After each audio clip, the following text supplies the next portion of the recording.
Welcome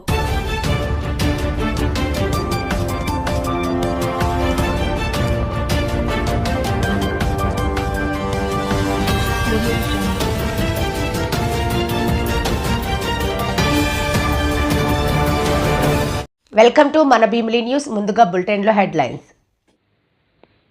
tan foundation ఆధ్వర్యంలో చేపట్టిన చెరువుల పునరుజ్జీవ సభ కార్యక్రమంలో పాల్గొన్న ఎమ్మెల్యే గంటా.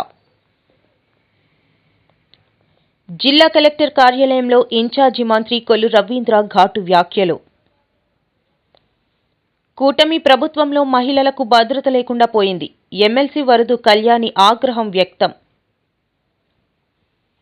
గాజువాక పలు వార్డుల్లో టీడీపీ రాష్ట్ర అధ్యక్షులు ఎమ్మెల్యే పల్లా శ్రీనివాస్ సుడిగాలి పర్యటన. కూటమి ప్రభుత్వం అభివృద్ధికే ప్రాధాన్యత. మారికవలసలో ఉన్న అన్న క్యాంటీన్లో ఎమ్మెల్యే గంటా శ్రీనివాసరావు ఆకస్మిక తనిఖీ. విశాఖ వ్యాలీ సమీపంలోని జువైనల్ హోం వద్ద గురువారం కూడా అమ్మాయిలు నిరసన. నెల్లూరు జిల్లా కలెక్టర్ ఆనంద తీసుకుంటున్న నిర్ణయాలు వివాదాస్పదం. మాజీ మంత్రి కాకాని. జీవనాధారమైన నీటిని సంరక్షించుకోవడంలో భాగంగా చెరువులను పునర్జీవం చేసుకోవడం ప్రతి ఒక్కరూ స్వాగతించాల్సిన విషయమని భీమిలి ఎమ్మెల్యే గంటా శ్రీనివాసరావు అన్నారు. టాన్ ఫౌండేషన్, విఎంఆర్డీఏ, జీవీఎంసీ జిల్లా యంత్రాంగాల సంయుక్త ఆధ్వర్యంలో కాపులుప్పాడలో బుధవారం CASCADE పథకం ప్రారంభోత్సవ సభలో ఆయన మాట్లాడారు. పట్టణీకరణ కారణంగా అనేక చెరువులు కనుమరుగైపోవడం లేదా చెత్త చెదారంతో నిండిపోవడం జరుగుతుందని ఆవేదన వ్యక్తం చేశారు. ప్రజా భాగస్వామ్యంతోనే చెరువు గర్భాలను రక్షించుకోవడం సాధ్యపడుతుందని చెప్పారు. చెరువు పునరుజ్జీవంతో పాటు సుందరీకరణపై దృష్టి పెట్టి కాపులుప్పాడ చెరువును అందరికీ ఆదర్శంగా తీర్చిదిద్దాలన్నారు. తాను అనకాపల్లి ఎంపీగా ఉన్నప్పుడు పూడిక తీత కోసం ఫ్లోక్లైన్ టిప్పర్లను ఉచితంగా ఇచ్చేవాడినని, ప్రజల నుంచి వచ్చిన అనూహ్య స్పందన చూసి నీరు చెట్టు అనే ప్రభుత్వ కార్యక్రమంగా రాష్ట్రమంతా దాన్ని అమలు చేశారని వివరించారు. భీమిలి నియోజకవర్గంలోని అనేక చెరువులు అధ్వాన్న స్థితిలో ఉన్నాయని, వాటిని సంస్కరించడానికి స్పెషల్ డ్రైవ్ అమలు చేయాలన్నారు. 98 లక్షల రూపాయలతో 16 చెరువులకు పునరుజ్జీవనం తీసుకురావడం అభినందనీయమని పేర్కొన్నారు. అనంతరం అధికారులతో కలిసి కాపులుప్పాడ చెరువును పరిశీలించారు. ఎంపీ శ్రీభరత్, జిల్లా collector Harendra Prasad, VMRDA commissioner Viswanathan, oil seed growers federation chairman గండి బాబ్జీ, రైతులు, స్థానిక నాయకులు పాల్గొన్నారు. ఇప్పుడే సోదరులు భరత్ గారు, అలాగే కలెక్టర్ గారు, కమిషనర్ గారు, ప్రత్యేకించి ఎవరైతే ఈ వర్క్ చేపట్టారో టాన్ ఫౌండేషన్ వాళ్ళు కూడా ఈ పర్పస్ ఏంటి, ఏం చేయబోతున్నాం ఇవన్నీ కూడా వివరంగా చెప్పడం జరిగింది. ఒకసారి ఫ్లాష్ బ్యాక్లోకి వెళ్తే నాకు కూడా ఇది ప్రాజెక్ట్ చూసినప్పుడు నాకు నేను 99 ఫస్ట్ అనకాపల్లి పార్లమెంట్ సభ్యుడిగా ఉన్నప్పుడు అప్పట్లో ప్రభుత్వం ఇంకా ఈ నీరు చెట్టు ప్రోగ్రాం కూడా స్టార్ట్ చేయాల. సరే, నేను కూడా బేసికల్గా ఒక రైతు కుటుంబం నుంచి వచ్చిన వ్యక్తిని కాబట్టి ఒక విలేజ్ బ్యాక్గ్రౌండ్లో ఏదైనా అనకాపల్లి పార్లమెంట్ అంటే బేసికల్గా రూరల్ బ్యాక్గ్రౌండ్, ఎక్కువ రైతాంగం ఉన్న కాన్స్టిట్యున్సీ కాబట్టి రైతులకు ఏం చేస్తే బాగుంటుందని ఆలోచించి ఆ రోజు ఓన్ ఫండ్స్ తోటి ఈ చెరువుల్లో పుడికలు తీయించడం, అలాగే కాలువలు బాగు చేయించడం, ఇవన్నీ కూడా చేస్తే బాగుంటుందని చెప్పని నాకు ఆ ఫీడ్బ్యాక్ వచ్చిన తర్వాత నేను ఓన్ మిషనరీ ఒక 2 ప్రొక్లైన్లు, ఒక 10 టిప్పర్లు పెట్టి 7 అసెంబ్లీ కాన్స్టిట్యున్సీల్లో ఎక్కడన్నా రైతులకు కానీ, మీరు మీ ఊర్లో చెరువులు కానీ లేకపోతే కాలువలు కానీ లేకపోతే ఏదైనా చేసుకుంటారంటే మిషనరీ ఇస్తాను ఫ్రీగా, ఆయిల్ మీరు వేసుకోండి అని చెప్తే దానికి ట్రెమెండస్ రెస్పాన్స్ వచ్చింది. ఎంత రెస్పాన్స్ అంటే చివరికి కొన్ని ఊర్లలో రిపేర్ చేసుకోవడానికి కొన్ని డబ్బులు లేకపోతే ఆడవాళ్ళందరూ కూడా ఈ డోక్రా గ్రూపుల్లాగా తయారై వాళ్ళ ఇంట్లో ఉన్న గోల్డ్ లేకపోతే మేము మొత్తం పెట్టినా సరే మేము ఆయిల్ వేయించుకుంటాం, ఆ బండ్లకు మేము కావాల్సిన మెయింటెనెన్స్ ఇచ్చుకుంటాం అని చెప్పని అంత పెద్ద ఎత్తున ముందుకు వచ్చారు. అది అప్పుడు మనకి ఇన్ఛార్జ్ మినిస్టర్గా దేవేంద్ర గౌడ్ గారు ఉన్నారు, విశాఖపట్నం జిల్లా, అప్పుడు కంబైన్ స్టేట్లో ఉన్నాం. ఆయన ఒకసారి జిల్లా ప్రణాళిక మీటింగ్ వచ్చిన జిల్లా కలెక్టర్ కార్యాలయంలో ఇన్ఛార్జి మంత్రి కొల్లు రవీంద్ర మీడియా సమావేశం. మంత్రి కొల్లు రవీంద్ర వ్యాఖ్యలు. జిల్లా కలెక్టర్ కార్యాలయంలో ఇన్ఛార్జ్ మంత్రి కొల్లు రవీంద్ర మీడియా సమావేశం. మంత్రి కొల్లు రవీంద్ర వ్యాఖ్యలు. రానున్న 5 ఏళ్లలో రాష్ట్రంలో గల 26 జిల్లాల సమగ్ర అభివృద్ధి, జీడీపీ వృద్ధి చేయడానికి ప్రతి జిల్లాకు మంత్రులను ప్లానింగ్ బోర్డు చైర్మన్గా నియమించడం జరిగింది. జిల్లాల తలసరి ఆదాయంలో విశాఖ నెంబర్ 1 స్థానంలో ఉంటే పక్కనే ఉన్న అనకాపల్లి జిల్లా 13వ స్థానంలో ఉంది. రానున్న 5 ఏళ్లలో అనకాపల్లి జిల్లా అన్ని రంగాల్లో అభివృద్ధి చేయడానికి అందరూ కృషి చేస్తాం. అనకాపల్లి జిల్లాలో ఉండే ఇండస్ట్రీస్, సర్వీస్, అగ్రికల్చర్ అభివృద్ధికి చర్యలు చేపడతాం. 74 ఏళ్ల వయసులో -7 డిగ్రీల చలి ప్రాంతం దావోస్కు వెళ్లి రాష్ట్రంలో పెట్టుబడులు ఆకర్షించడానికి కృషి చేస్తున్న ముఖ్యమంత్రికి అందరి తరఫున ధన్యవాదాలు తెలియజేస్తున్నాం. ఇప్పుడు ఈ 26 జిల్లాల్లో అత్యధిక తలసరి ఆదాయం వచ్చేది విశాఖపట్నం. పక్కనే ఉన్నటువంటి అనకాపల్లికి 13th ప్లేస్లో ఉంది. అక్కడ ఉన్నటువంటి వనరులు ఏ రకంగా మనం అభివృద్ధి చేసి పోటీ తత్వంతో ప్రతి జిల్లాని తీసుకురావడమే కాకుండా తద్వారా ఆంధ్ర రాష్ట్రాన్ని 15% గ్రోత్తో మనం తీసుకెళ్ళగలిగితే భారతదేశంలోనే అత్యధిక పర్ క్యాపిటల్ ఇన్కమ్తో మనం జీడిపిని కూడా పెంచుకోవడానికి అవకాశం ఉంది. దానికి తగిన ప్లానింగ్ చేసుకోమని వారు ఆదేశించడం జరిగింది. అందులో భాగంగానే ఇక్కడ ఉన్నటువంటి ఇండస్ట్రియల్ సెక్టర్ కానీ, సర్వీస్ సెక్టర్ కానీ, అగ్రికల్చర్ కానీ, ఈ మూడింటిని కూడా సమగ్రంగా ఏ రకంగా ముందుకు తీసుకెళ్లాలనేది ఒక ప్రణాళిక తయారు చేసుకోవడం జరుగుతుంది. మరి మొన్న గౌరవ ప్రధానమంత్రి గారు మన ముఖ్యమంత్రి గారి కృషితో దాదాపు 2 లక్షల కోట్ల రూపాయల ఇన్వెస్ట్మెంట్స్ని అనకాపల్లిలో ప్లాన్ చేసుకోవడం జరిగింది. మరి అందులో భాగంగానే ఎన్టీపీసీకి సంబంధించినటువంటి గ్రీన్ హైడ్రోజన్ ప్రాజెక్ట్ దాదాపు 1,85,000 కోట్ల ఇన్వెస్ట్మెంట్తో గ్రీన్ ఎనర్జీ ప్రపంచంలోనే ఒక హబ్గా ఈ ప్రాంతాన్ని డెవలప్ చేయాలనే ఆలోచన చేస్తూ ఉన్నారు. మరి అదేవిధంగా బల్క్ డ్రగ్ పార్కు కూడా మొన్న ప్రధానమంత్రి గారు శంకుస్థాపన చేయడం కూడా జరిగింది. ఆల్రెడీ ఇక్కడ ఫార్మాలో కూడా చాలా ముందంజలో ఉంది ఈ ప్రాంతం అంతా కూడా. అలాగే ఈరోజు గౌరవ ముఖ్యమంత్రి గారు దాదాపు -7 డిగ్రీలు చలిలో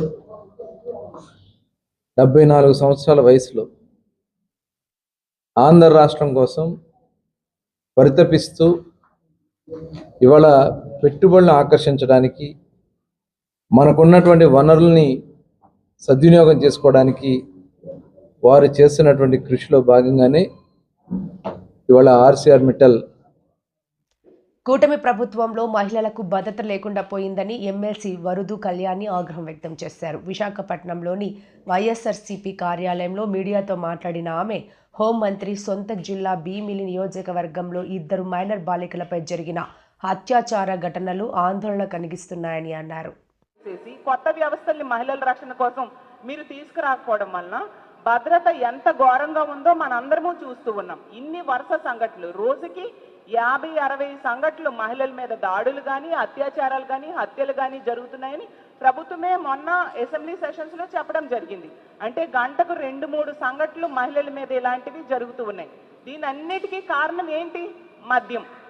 మద్యం ఏరులై పారుతూ ఉంది. కూటమి ప్రభుత్వం అధికారంలోకి వచ్చాక బెల్ షాప్స్ అనేవి విచ్చలవిడిగా కనిపిస్తూ ఉన్నాయి. 50,000కు పైగా బెల్ షాప్స్ ఈ ప్రభుత్వం అధికారంలోకి వచ్చాక పెట్టడం జరిగింది. తక్షణమే బెల్ షాప్స్ తగ్గించాలి. అసలు మొన్న సంక్రాంతి జరిగింది, గతంలో ఎన్నడూ జరగనంత మద్యం అమ్మకాలు జరిగాయి. ఎందుకంటే బెల్ షాప్స్ విచ్చలవిడిగా ఉండడం వల్ల మద్యం అవైలబిలిటీ పెరిగిపోయింది. ఎనీ టైం మనీ లాగా ఎనీ టైం మద్యం అనేది ఈ ఆంధ్రప్రదేశ్ రాష్ట్రంలో ఈ కూటమి ప్రభుత్వం అధికారంలోకి వచ్చాక కనిపిస్తూ ఉంది. మద్యం వెచ్చలవిడిగా దొరకడం వలన వీళ్ళు మద్యానికి బానిసయి ఇలాంటి దుర్మార్గులు మహిళల్నే టార్గెట్ చేసి దాడులు చేయడం కానీ, లైంగిక దాడులు చేయడం కానీ, అత్యాచారాలు చేయడం కానీ, హత్యలు చేయడం కానీ మనం చూస్తూ ఉన్నాము. తీసుకుంటే ఈ రాష్ట్రంలో 80% ఇలాంటి సంఘటనలు మద్యం మత్తులో చేసినవే. అలాగే తీసుకుంటే గంజాయిని హోమ్ మినిస్టర్ గారు చెప్పారు, గంజాయిని 100 రోజుల్లో అరికడతామని. చూసుకుంటే ఆవిడ నివాసం ఉంటున్న విశాఖపట్నంలో జైలు ఉంది, జైల్లో గంజాయి పండిస్తున్నారు. అలాగే ఆవిడ నివాసం ఉంటున్న విశాఖపట్నంలో కేజీహెచ్ బ్యాక్ సైడ్ గంజాయి పండిస్తూ ఉన్నారు. అసలు ఆవిడ నివాసం ఉంటున్న విశాఖపట్నంలో ఈ భీమిలి నియోజకవర్గం ఉంది. ఇలాంటి సంఘటనలు మనం చూస్తూ ఉన్నాము. మరి గంజాయిని ఎక్కడ నిర్మూలించారు? సాక్షాత్తు ముఖ్యమంత్రి గారి సొంత నియోజకవర్గం కుప్పంలో కూడా గంజాయిని పండిస్తూ ఉన్న పరిస్థితి. అసలు హోమ్ మినిస్టర్ గారి సొంత నియోజకవర్గం మీదుగా ఈ గంజాయి సరఫరా జరుగుతూ ఉందనేసి అందరూ చెప్తూ ఉండే పరిస్థితి. సాక్షాత్తు స్పీకర్ గారే చెప్పారు, వెచ్చలవిడిగా విశాఖపట్నం, ఉమ్మడి విశాఖపట్నం జిల్లాలో గంజాయి అవైలబిలిటీ పెరిగిపోయింది అని చెప్పి మీ పార్టీ వాళ్ళే చెప్తూ ఉన్నారు. అంటే ఎంత అసమర్థమైన పాలన జరుగుతూ ఉంది ఈ రాష్ట్రంలో అనేది అర్థం చేసుకోవచ్చు. హోమ్ మినిస్టర్ గారు అయితే ప్రతిసారి కూడా స్టేట్మెంట్స్ ఇస్తూనే ఉంటారు, మా కూటమి ప్రభుత్వం అధికారంలోకి వచ్చింది, మహిళలు ప్రశాంతంగా నిద్రపోవచ్చు అని. 8 నెలలు అయింది, ఎక్కడమ్మా హోమ్ మినిస్టర్ గారు మహిళలు ప్రశాంతంగా నిద్రపోతున్నారు అని నేను అడుగుతూ ఉన్నాను. మీరు తీసుకుంటే పండగ సమయంలో కోడి పుంజులతో ఫోటోలు దిగుతారు. అంటే కోడి పందాలకి బరిలో నిలపడానికి మీరేమో లైసెన్స్ ఇచ్చేసినట్టుగేనా? అసలు రాష్ట్రంలో గతంలో ఎన్నడూ జరగన గాజువాక 65వ వార్డులో టీడీపీ రాష్ట్ర అధ్యక్షులు ఎమ్మెల్యే పల్లా శ్రీనివాస్ సుడిగాలి పర్యటన. వార్డు కార్పొరేటర్తో కలిసి సుమారు 1.5 కోటి వ్యయంతో చేపట్టనున్న అభివృద్ధి పనులకు శంకుస్థాపన చేసిన ఎమ్మెల్యే జరిగిన ఈ కార్యక్రమంలో స్థానిక శాసనసభ్యులు, రాష్ట్ర తెలుగుదేశం పార్టీ అధ్యక్షులు పల్లా శ్రీనివాసరావు పాల్గొని శిలాఫలకాలు ప్రారంభించారు. ముందుగా జీవీఎంసీ 65వ వార్డు రాజీవ్ మార్గ ప్రాంతంలో ఉన్న శ్రీ ఉమా రామలింగేశ్వర ఆలయంలో స్వామివారిని దర్శించుకుని ప్రత్యేక పూజలు నిర్వహించారు. అనంతరం అక్కడ నుండి వాంబే కాలనీ ప్రాంతంలో కమ్యూనిటీ హాల్, రోడ్లు మరమ్మతుకు సుమారు 40 లక్షల రూపాయలతో అభివృద్ధి పనులకు కొబ్బరికాయ కొట్టి పనులను ప్రారంభించారు. ఈ సందర్భంగా పల్లా మాట్లాడుతూ, గత ప్రభుత్వంలో రాష్ట్రం అభివృద్ధిలో కుంటిపడితే మన ఈ కూటమి ప్రభుత్వం వచ్చాక రాష్ట్రంలో అభివృద్ధి, సంక్షేమం పరుగులు పెడుతోందన్నారు.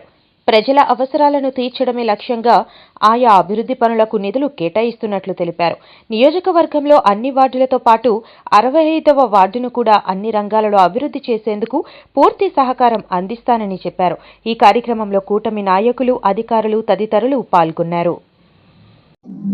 మరి ఈరోజు వాంబే కాలనీలో కమ్యూనిటీ హాల్ నిర్మాణం కోసం, అలాగే డ్రైన్స్ నిర్మాణం కోసం, ఏవైతే మన వెనకాల అండర్ గ్రౌండ్ డ్రైనేజ్ ఉందో దాన్ని రిపేర్ నిమిత్తం మరి ఇక్కడికి రావడం జరిగింది.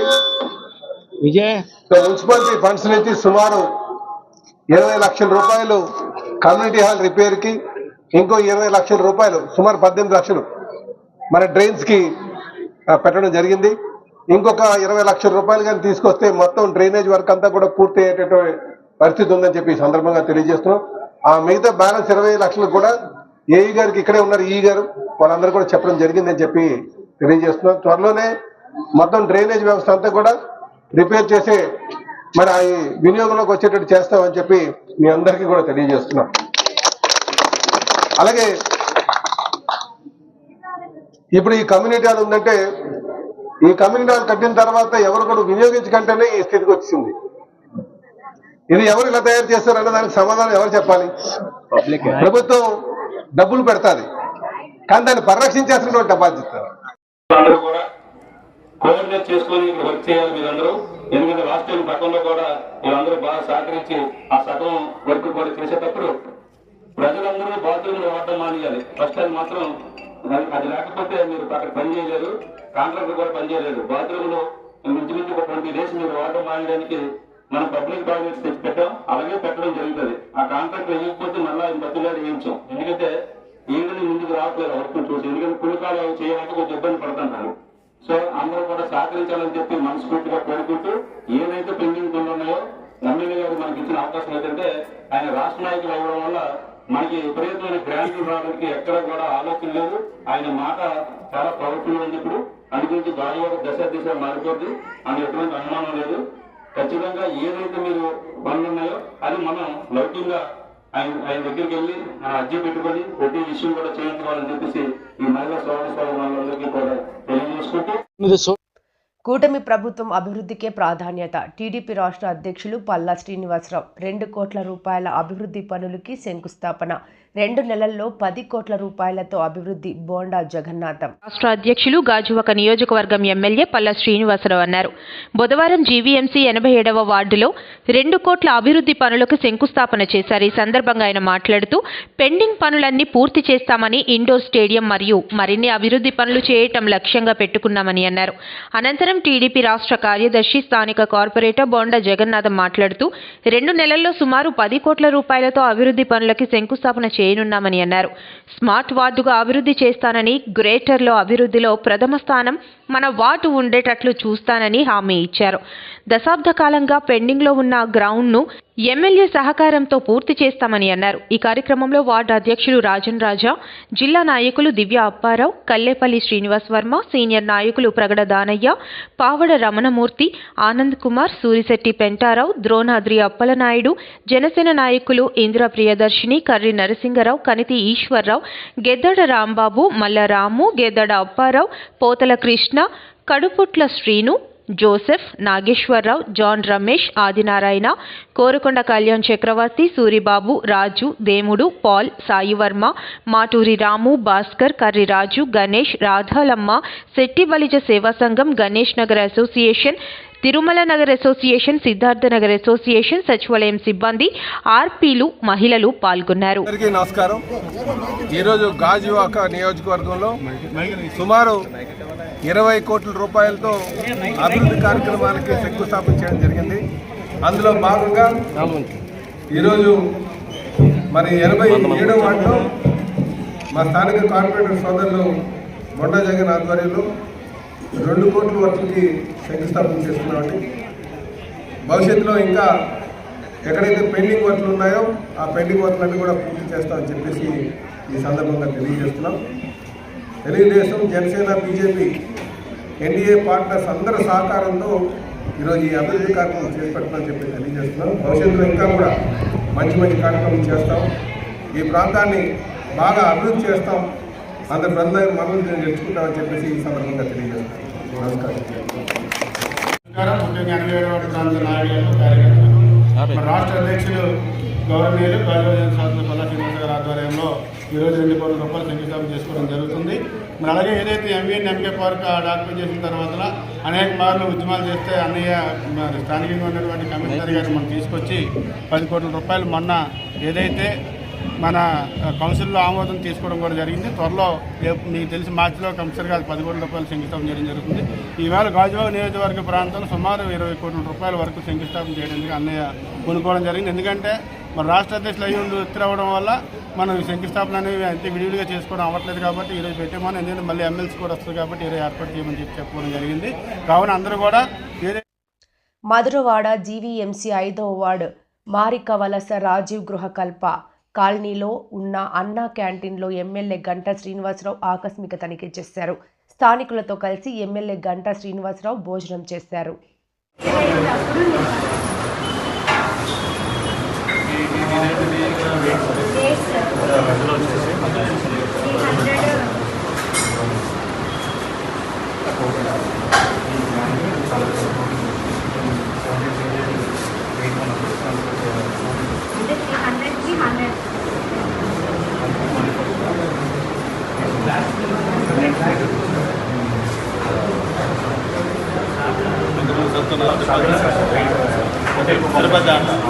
ఎక్కువ పంపిస్తాం ఎందుకంటే సీల్ అయ్యే ఛాన్స్ వేస్టేజ్ లేదు. అందుకని పోరాడి వెనక్కి వెళ్ళేవారు ఎవరు నాకు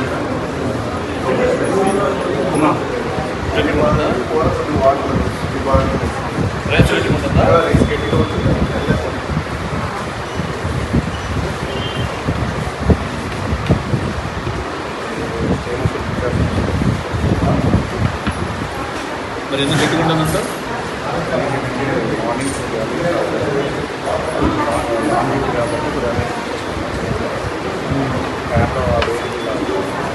ఎన్ని గంటలు స్టార్ట్ చేస్తారు?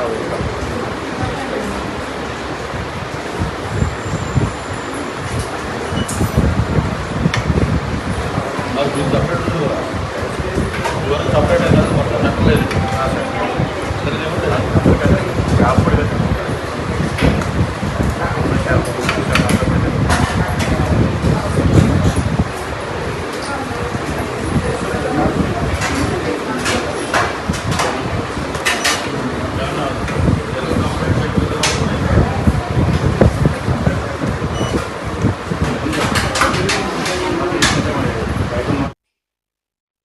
విశాఖ వ్యాలీ సమీపంలోని జువైనల్ హోం వద్ద గురువారం కూడా అమ్మాయిలు నిరసన కొనసాగించారు. రోడ్లపైకి వచ్చి మీడియాతో మాట్లాడగా అక్కడ ఉద్రిక్త పరిస్థితులు నెలకొన్నాయి. తమకు న్యాయం చేయాలంటూ ఆవేదన వ్యక్తం చేస్తూ ఆందోళన చేపట్టారు. 4 సంవత్సరాల నుంచి నన్ను ఇంటికి పంపించట్లేదు. ఈ సెంటర్ జైల్లో ఉంచి నన్ను కొడేస్తారు మొత్తం అందరూ. ఇప్పుడు వాళ్ళందరి నుంచి తప్పించుకొని మీకు నిజం చెప్పానని నిన్న మీడియా ముందు నన్ను లోపల కొట్టించేశారు. లేడీ కానిస్టేబుల్స్ సివిల్ వేసుకొని వచ్చి నన్ను కొట్టేశారు. ఇది ఎక్కడి న్యాయం అండి? ఇది ఎక్కడ న్యాయం? కోర్టు పోలీసులు అంతా అబద్ధం.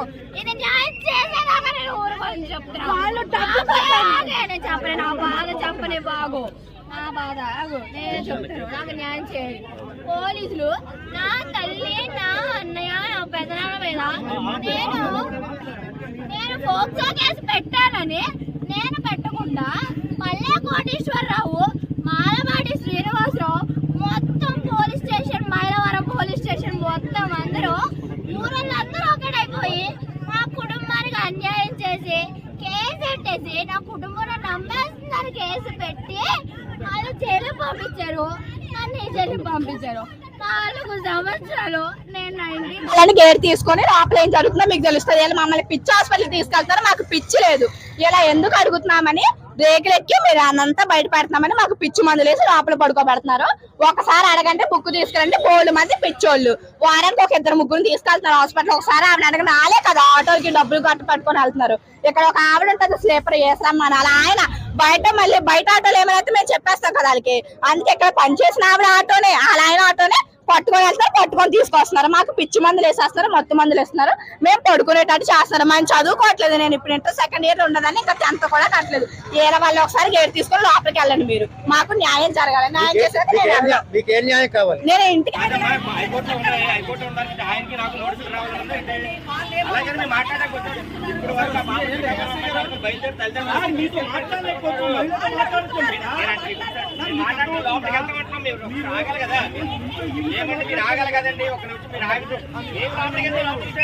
ఇబ్బంది పడతా ఉన్నారు.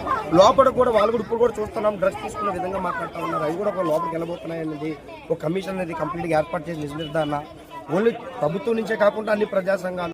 నెల్లూరు జిల్లా కలెక్టర్ ఆనంద తీసుకుంటున్న నిర్ణయాలు వివాదాస్పదం అవుతున్నాయని మాజీ మంత్రి కాకాని అన్నారు.